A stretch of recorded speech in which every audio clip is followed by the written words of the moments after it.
Nisto, porém, que vou dizer-vos, não vos elogio, porquanto vos ajuntais, não para melhor, senão para pior. A imagem que você vê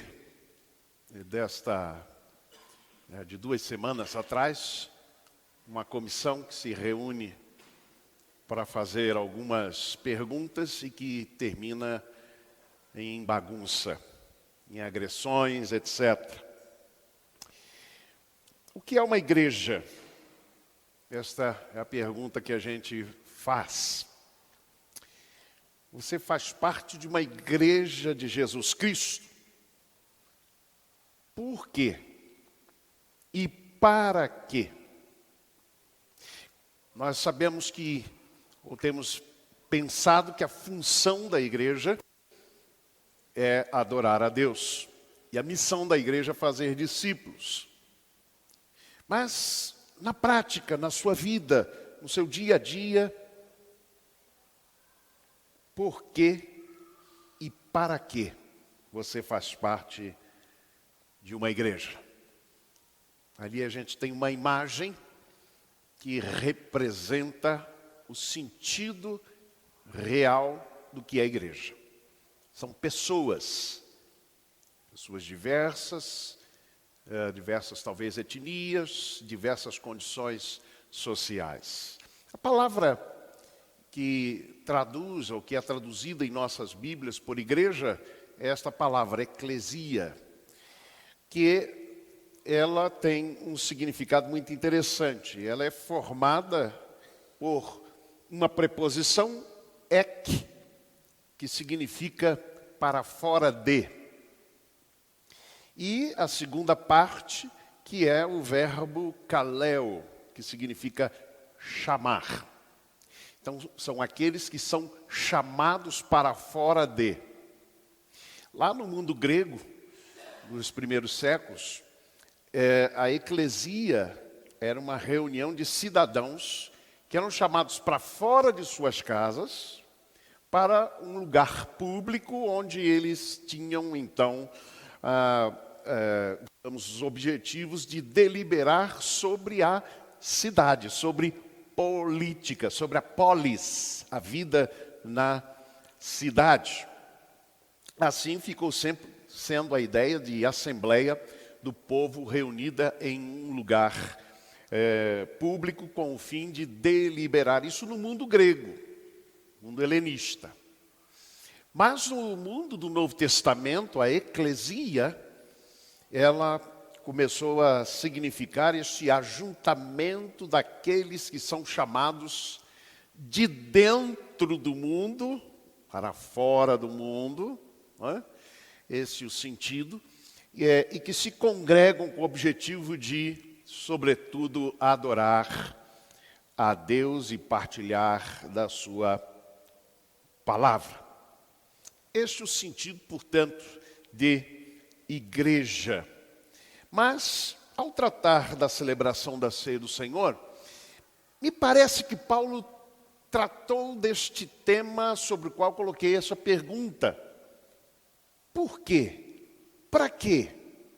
Vamos aprender a essência, digamos assim, deste ajuntamento, não é? Este é o sentido da palavra eclesia, deste ajuntamento chamado igreja. E a primeira coisa que quero destacar aqui nesse texto é o propósito. O propósito do ajuntamento é o melhor. Ele diz isso claramente neste texto, quando ele diz: nisto, porém, que vou dizer-vos, não vos louvo, porquanto vos ajuntais não para melhor, que deveria ser o objetivo, o propósito, mas para pior. A igreja, meus amados irmãos, tem uma missão centrífuga, né? Ou seja, voltada para fora. Ela tem como objetivo também transmitir para fora para os outros, para as pessoas da própria sociedade, a mensagem do Evangelho. Então, esta é a missão centrífuga, voltada, portanto, para fora. Ali você tem à sua esquerda aquele primeiro quadro com setas para fora, a partir do centro para fora. Mas ela tem também uma missão centrípeta, que é o segundo quadro de setas voltada para dentro, ou seja, ela tem um objetivo também voltado para dentro, e aquilo que chamamos o discipulado. Jesus disse, portanto, ide, fazei discípulos de todas as nações. É muito interessante porque Jesus não diz apenas transmitam a minha palavra, transmitam o evangelho, mas façam discípulos. E o discipulado não encerra apenas naquele momento em que a pessoa, por exemplo, abraça o evangelho. Não, vai além, porque é preciso ensinar todas as coisas que eu vos tenho mandado, disse Jesus. Ora, o discipulado é que através do ensino nós nos tornemos aquilo que Deus tem como propósito para a nossa vida. Qual é o propósito de Deus para a sua vida? Você tem consciência disto? O que é que Deus planeja para você? Qual é o projeto de Deus para a sua vida? Vejam que o apóstolo Paulo, ou a carta aos Hebreus, falando, capítulo 3, verso 13, diz: antes exortai-vos uns aos outros todos os dias, durante o tempo que se chama hoje, para que nenhum de vós se endureça pelo engano do pecado. Com isto significando este discipulado, este crescimento na graça, que acontece exatamente neste ajuntamento chamado igreja. Um outro texto, Colossenses, capítulo 3:16, Paulo escreve: a palavra de Cristo habite em vós, ricamente em toda a sabedoria, ensinai-vos e admoestai-vos uns aos outros, com salmos, hinos e cânticos espirituais, louvando a Deus com gratidão em vossos corações. Aí nós percebemos o propósito da igreja, principalmente a sua missão centrípeta, que é exatamente o crescimento na graça. Preste atenção na oração do Pai Nosso quando ela diz assim: e não nos deixes cair em tentação, mas livra-nos do mal. Vamos repetir juntos? Mas não nos deixes cair em tentação, mas livra-nos do mal. Esta oração do Pai Nosso, ela tem dois sentidos, se você prestar bem atenção. Ela fala sobre o fato de que Deus nos livre do mal, isto é, de algo externo a nós, de algo que nos ataca, que vem sobre nós. Mas esta oração também nos ensina que a gente deve orar para que Deus nos livre de nós mesmos, nas nossas tendências, muitas vezes, para nos afastarmos do propósito de Deus para a nossa vida. Não nos deixes cair em tentação. Não nos deixes desviar do teu propósito para a nossa vida. Meus amados irmãos, o propósito do ajuntamento chamado igreja é o melhor. É que amanhã sejamos melhores do que fomos hoje e ontem. É que cresçamos constantemente na graça. Observem que o propósito da igreja não é meramente massagear as nossas consciências, dizendo: não, você é assim mesmo. Há um hino muito usado nas grandes campanhas evangelísticas que aconteceram no passado.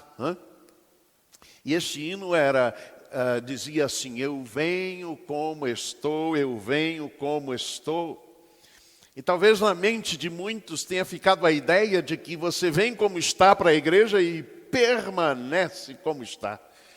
Mas não é esse o propósito da igreja.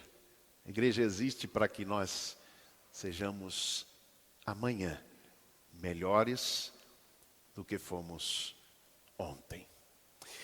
Segundo aspecto que quero chamar a sua atenção é que o melhor do ajuntamento se mostra depois. E o pior também.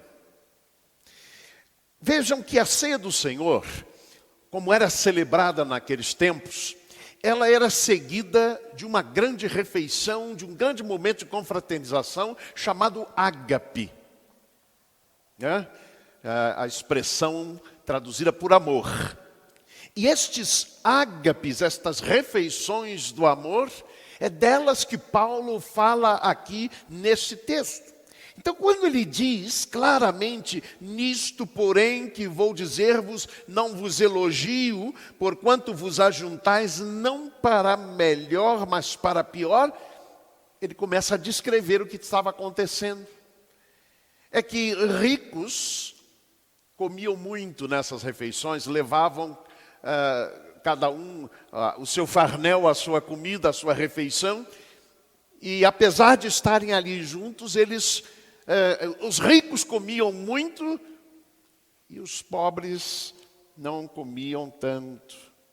Observem, portanto, que é possível estar junto, mas muitas vezes estar vivendo a crise de comunhão.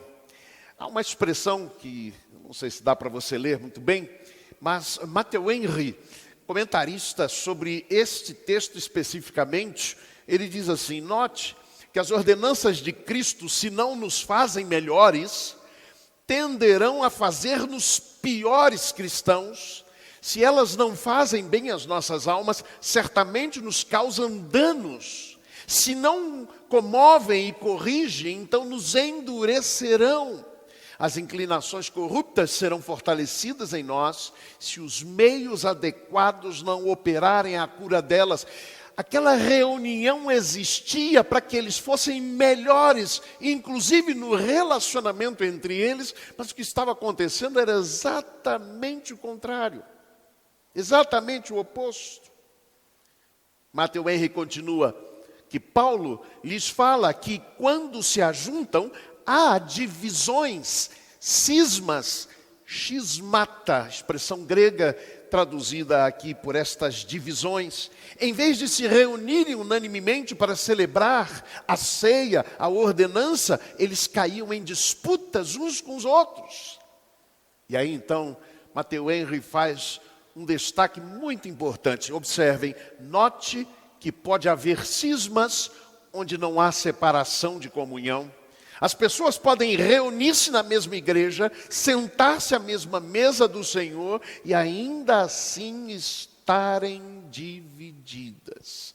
Meus amados irmãos, o pior se mostrava depois, quando o melhor do ajuntamento precisava se mostrar, não no momento da celebração, vamos chamar assim, do rito, mas precisava se mostrar nas relações após o momento da adoração e do louvor. A validade do culto, da adoração, está na transformação constante e progressiva que precisa existir e precisa estar em nós.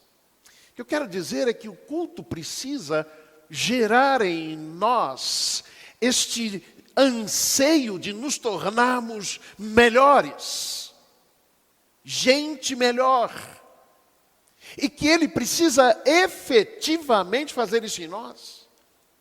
Culto, adoração, comunhão na igreja, no ajuntamento, não pode ser mero massagear de nossas consciências ou afirmação daquilo que nós já somos, mas precisa ser, de fato, transformação daquilo que em nós precisa ser transformado. Notem que o depois da celebração, depois da adoração, revelou, no caso dos coríntios, não o melhor, mas o pior. Aparentemente na celebração tudo estava bem, Mas depois, o que havia eram os conflitos e as crises. Mas Paulo não para aí. Ele não apenas mostra o propósito deste ajuntamento chamado igreja. Ele não apenas mostra que o nosso culto e a nossa adoração precisam estar em profunda consonância e sintonia com o depois, com o day after, com a nossa relação posterior, mas ele também chama atenção e dizendo como a gente pode melhorar a cada dia. O texto nos fala sobre os 3 passos para melhorar. O primeiro deles é o discernimento. Observem que no verso 29, o texto nos diz assim: porque quem come e bebe para a sua própria condenação, se não discernir o corpo de Cristo. Discernir o corpo de Cristo. Corpo de Cristo aqui, um termo usado para se referir à igreja, a este ajuntamento, igreja. O que significa discernir? A palavra tem o significado de separar, de fazer distinção, de aprender por meio da habilidade ver as diferenças. Discernir o corpo de Cristo, então, é conseguir perceber e ver a diferença entre o mundo e a igreja. Perceber que ser igreja impõe sobre nós sermos diferentes. É por isso que o propósito da igreja é nos transformar. É transformar-nos em melhores pessoas amanhã. Alguém já disse e já comparou a igreja com um hospital. A igreja é um hospital, onde ocorrem muitas pessoas doentes. Mas exatamente porque é hospital, você vai encontrar pessoas doentes dentro da igreja. Mas ao mesmo tempo, esse hospital precisa ser lugar de cura.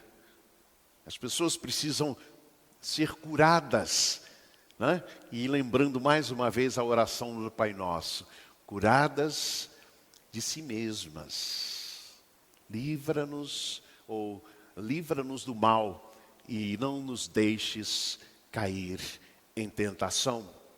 Outra comparação feita com a igreja é que ela é como uma escola que existe para retirar e tirar a ignorância e ensinar as pessoas.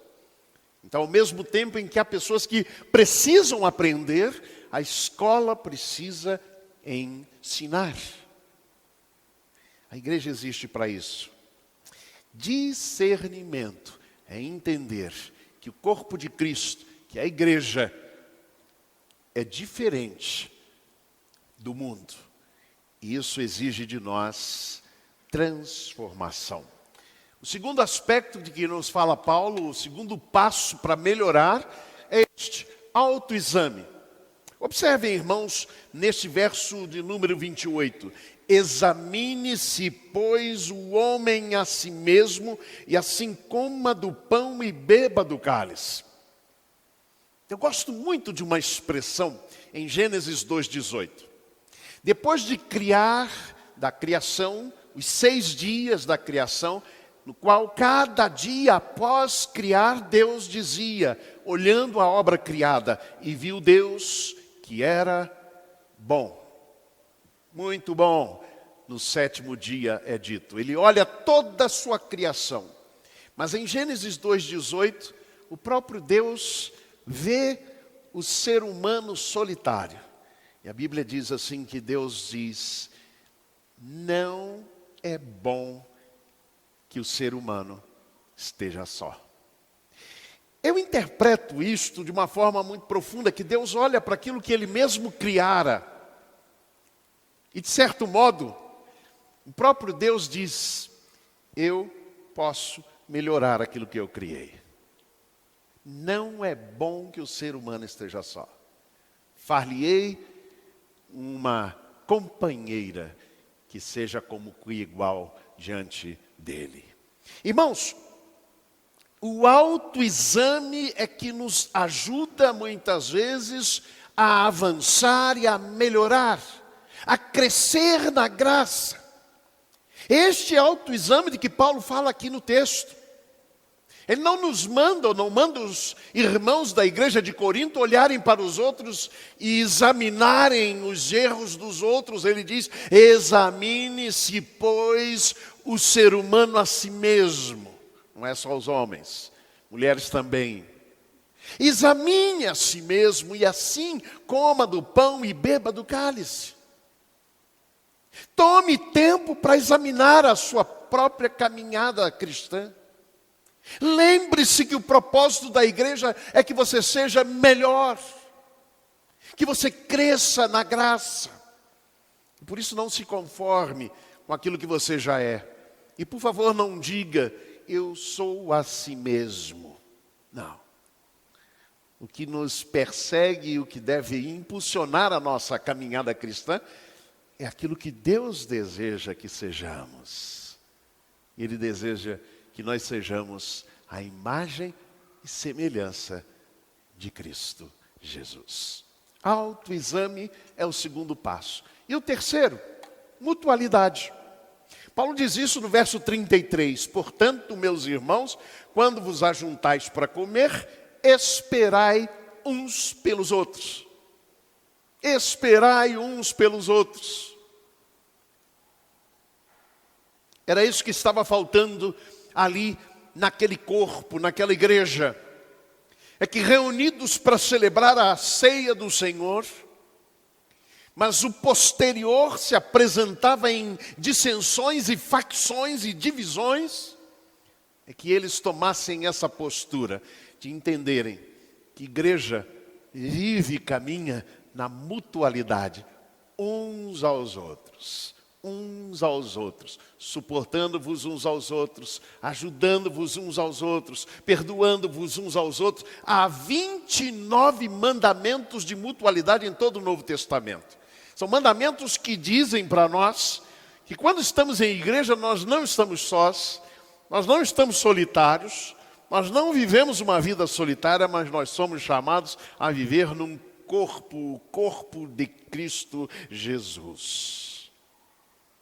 Provérbios capítulo 4, 18, diz assim: mas a vereda dos justos é como a luz da aurora, que vai brilhando mais e mais, até ser dia perfeito. Faça um exercício hoje. Pense em quem você foi lá no início da carreira cristã. Vamos lembrar daquele texto lá de Apocalipse capítulo 3, capítulo 2, que fala sobre a igreja de Éfeso. Tenho, porém, contra ti que deixaste o teu primeiro amor. Você começou bem, mas acabou se afastando do primeiro amor. Pare para pensar sobre aquele momento. Há um filme que eu já assisti assim dezenas de vezes, que se chama Melhor é Impossível, com Jack Nicholson, 1997. É um filme muito velho, mas que todas as vezes que eu assisto eu percebo algumas coisas muito interessantes. É a história de um escritor, né? Melvin Udall. E Melvin é obsessivo compulsivo, rancoroso, brigão, trata mal todo mundo que o cerca, principalmente um vizinho que ele tem lá, mas trata mal todo mundo. E pouco a pouco a história mostra que Melvin tenta melhorar, especialmente porque ele tenta conquistar a garçonete do restaurante ali do bairro, a única pessoa que tem paciência para tratá-lo, para cuidar dele e tolerar as suas peculiaridades, sempre grosseiro. E ele vai se apaixonando por Carol. Faz uma viagem com Carol e o vizinho. E ao final do filme há algo que me chama muita atenção, porque ele está naquela tentativa de conquistá-la, mas como é difícil. porque é complicado. E quando parece que ele vai conseguir, ele tenta fazer um elogio para ela, mas faz um elogio horroroso, não é elogio coisa nenhuma. E ele diz, eu posso fazer melhor. Ele diz algo que me chama muita atenção, me emociona até no que ele diz. Ele diz para ela algo que vai conquistar o seu coração definitivamente. Ele diz, você me faz querer ser uma pessoa melhor. Você me faz querer ser uma pessoa melhor. Com isso ele consegue derrubar o coração dela, conquistar definitivamente o coração dela. Claro que a história não conta o depois, né? Que deve ser complicado. Você me faz querer ser uma pessoa melhor. Sabe para que existe igreja, irmãos? É para que a gente seja uma pessoa melhor. Sempre melhorando. Sempre melhorando. Sempre melhorando no Senhor. É a nossa antiga canção que dizia sobre este propósito da igreja. Que a gente possa ser assim. Que oremos todos os dias, se for necessário e possível, a oração do Pai Nosso, pedindo ao Senhor, não nos deixes cair em tentação, mas livra-nos do mal. Livra-nos de nós mesmos. Que Deus nos abençoe. Amém.